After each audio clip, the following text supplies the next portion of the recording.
And we're live. Good evening, everybody. I thought I would just turn the cameras on real quick. I've done videos before tying three-color patterns, patterns like perch and fire tiger, jigs like that. But with a recent video I made just showing some detail and striping the hair and talking again about some of the markers that we use to do that. I got a whole bunch of requests on a perch pattern. It is that time of year. Walleye season is well underway, and perch pattern is a really popular jig pattern, particularly for walleye. So I actually have an order that I'm doing, and I just thought I'd turn everything on and just real quick go through doing the perch. So let's get situated here, and we will get our cameras all set up and microphones on. I guess we're doing good. So tonight what I'm doing is 1/4 ball head, and that's what we have in the vise here today.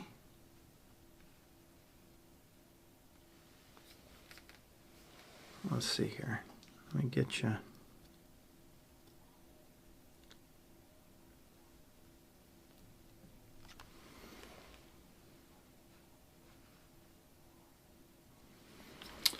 Okay, so we have a 1/4 ball.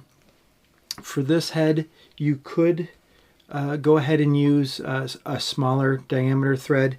I'm just going to stick with my size A rod wrapping thread.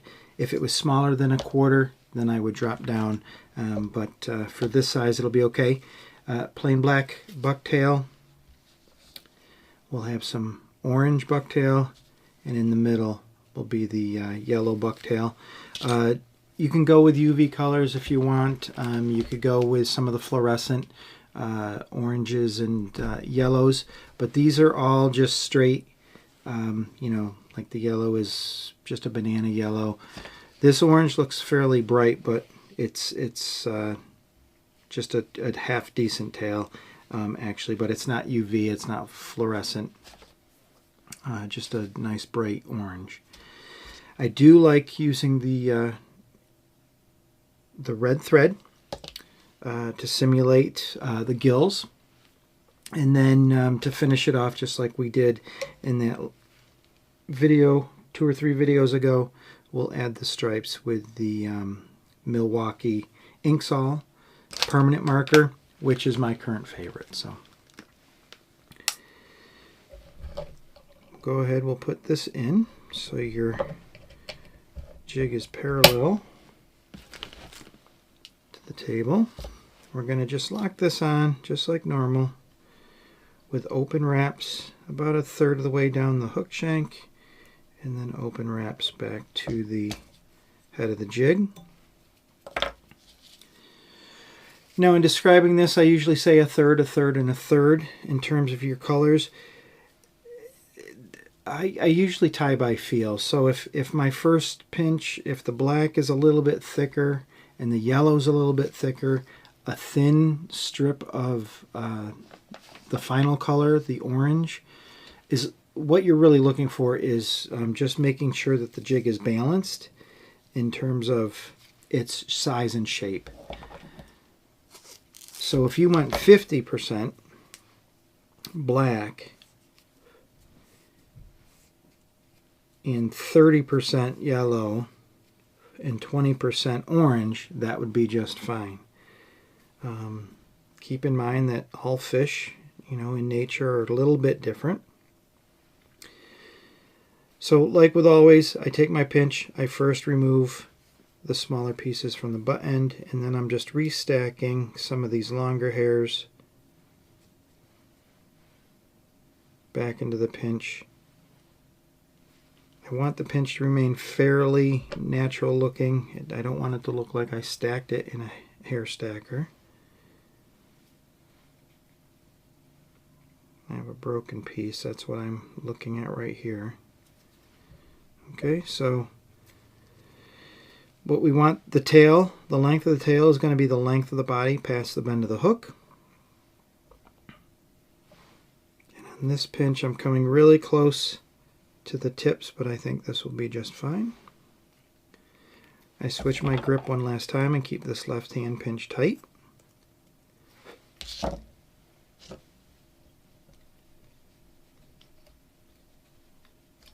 that was 3 or 4 wraps towards the bend of the hook, a couple wraps back towards the head, creating this V. That's what we're looking for.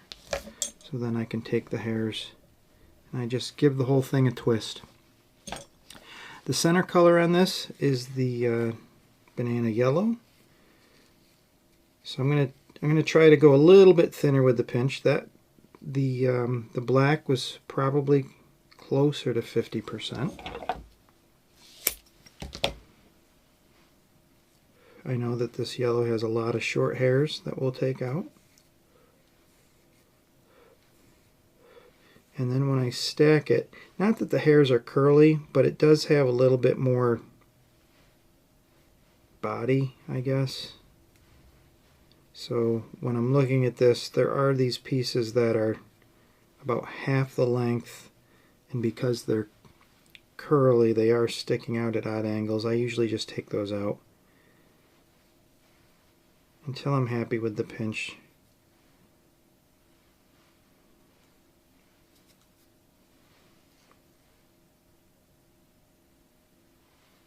Just restacking some of these longer ones. Okay. So again, just measure against the black, and I want the tips to line up. Change my grip one last time and keep this left hand tight.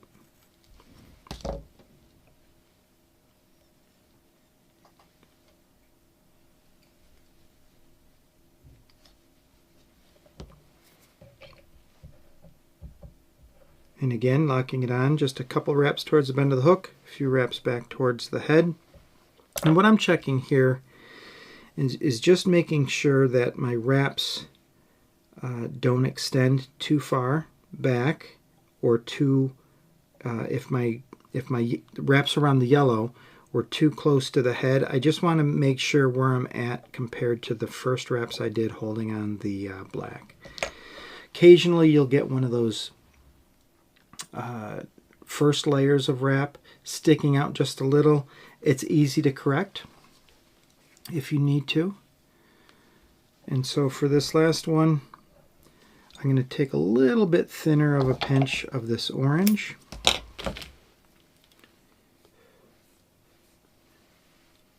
This orange tail is really nice. This is nice hair. Again, restacking the longer hairs.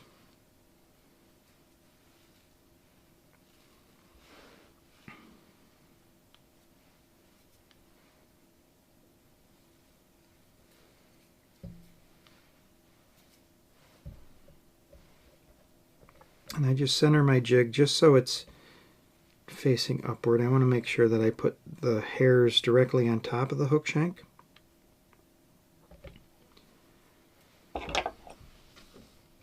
You can play with this orange a little bit as well. If I did a 50-50 pinch of the black and the yellow, you can do a much sparser pinch of orange and then just put it on kind of like a throat where it only extends about halfway down. That looks really nice as well. But for this, we're making them all one color. And I will just walk. There's 5 wraps towards the bend of the hook. And then I'll walk the thread back to the head. And then I'm just checking, just making sure that the wraps are nice and straight, closest to the hook bend. Everything looks good. Now this, I did not push the orange tight up against the head. There's a little bit of an indent right here, which is fine. I can fill that with just a couple light wraps before I bring my thread back towards the center of the collar. and then back up to the head. And to finish this off, I will use a length of size A thread of a different color than my collar to place the loop underneath, a few wraps back towards the center of the collar, and then back up to the head of the jig just to make that nice cone-shaped collar. And this isn't bad. You have a tendency of having a much thicker collar, of course, because you're adding 3 layers of hair, and it's just an extra, you're adding extra wraps. So avoid as much as you can making the collar oversized, and I think on this one we're doing pretty good. So to finish this, I'll take my tag end, and again with this, it's this is something I've explained in detail, but throughout the video sometimes I don't talk about it as much. Right now my left hand is holding tension between the collar on the thread on the collar and the jig. So here's tension. I've clipped my tag end, so now I can switch hands and I'm able to maintain some tension there. I've added the loop underneath, so I can switch hands in the tension. As long as I keep tension between the thread and the collar, your collar will stay nice and tight and it won't come unraveled. So I put the tag end through the loop and then switch hands, keeping that tension, and pull it right through. Very simple. You could also whip finish this by hand, which I can do. To me it doesn't look as clean and neat. Or use a whip finish tool. That's not a problem either.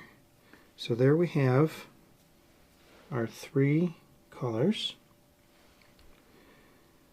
I center the black hair onto the jig just by lifting it up and dropping it and letting that hook point come up through the center before I put it back in the vise. We take our permanent marker, and just by stroking the hairs back, 1, 2, 3, 4, and I can turn my vise 1, 2, 3, 4.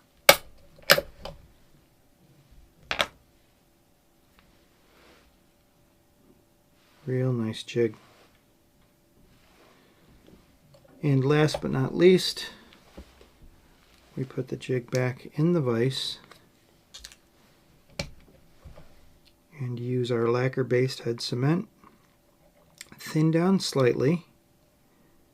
It'll penetrate the threads, but also the little bit that gets onto the hair fibers themselves will soak in, and then capillary action will draw them towards the center of that collar. And there we have it. Let's see.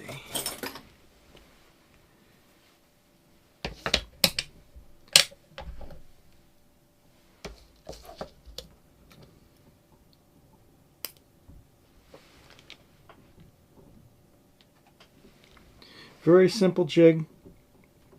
Perch pattern is very effective.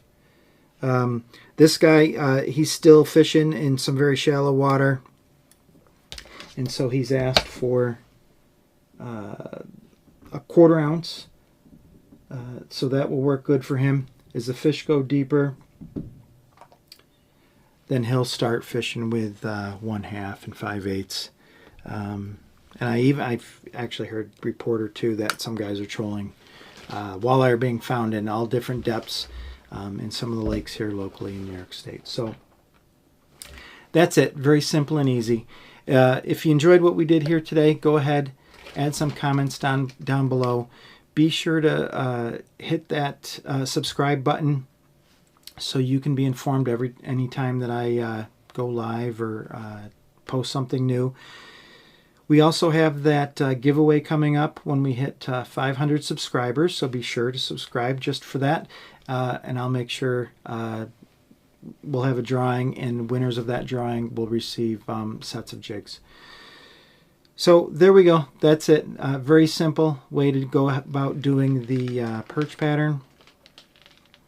That'll do it for us tonight. Until next time, guys, keep tying in tight lines.